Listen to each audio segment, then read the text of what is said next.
سلام دوستان، یک برنامه جدیدی به خدمتتون اومدیم. اینجا خونه مشتری اومدیم، سایدش داره مثلا آبریزش کار نمیکنه، نه یخساز آگوار موتور کار میکنه، پدال فشار میدیم نه آبریز کار میکنه. در یخچال رو باز میکنیم، اینجا دمه ها رو میبینیم 37 درجه 0 درجه فارنهایت و LED ها کار میکنن، عددا کم و زیاد میشن. پشت یخچال میریم، صدای تیک تیک برد رو میشنویم که همراه اون موتور دل میکنه. موتور خاموش میشه روشن میشه، خاموش میشه روشن میشه. پدال دیسپنسر رو باز میکنیم چون به من گفتن که LED های زیر که پدال فشار میدیم اونم کار نمیکنه. LED هاش سوخته، پس باید LED ها رو هم عوض کنیم.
اول از همه کاور رو 3 تا سولاخ زیرش میزنیم با هویه، نوک هویه یا یه چیز دیگه هم 3 تا سولاخ میزنیم.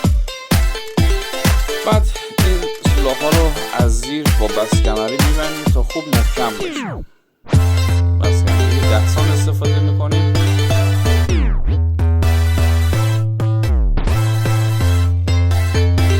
این کنارهایی که دیگه پارهایی که شکسته، شما کشو رو وقتی میکشین به علت سنگینی کاور دیگه در نره، وضعیتتون نشه.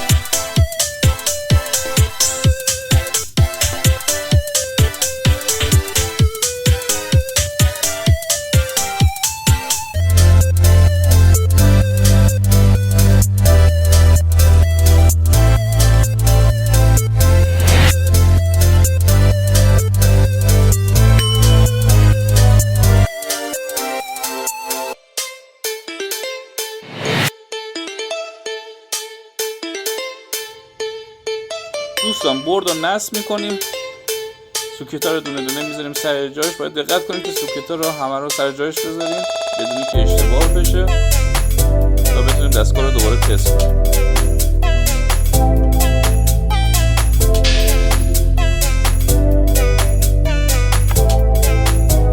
LED های تعویض شده رو برد دیسپنسر دوباره سر جاش میبندیم. بعد سیم کشی رو از پشت قاب دیسپنسر رد میکنیم، پیچا رو صفر میکنیم و برد دیجیتال رو میبندیم. نگاه کنید اینجا لامپ LED ها روشن میشه با پدال و پدال هم داره کار میکنه و آبریز هم دوباره کار میکنه. با تشکر از همراهیتون، ما رو دنبال کنید و از ما حمایت کنید تا بتونیم برنامه‌های با کیفیت مطابق سلیقتون درست کنید. تشکر از حمایتتون.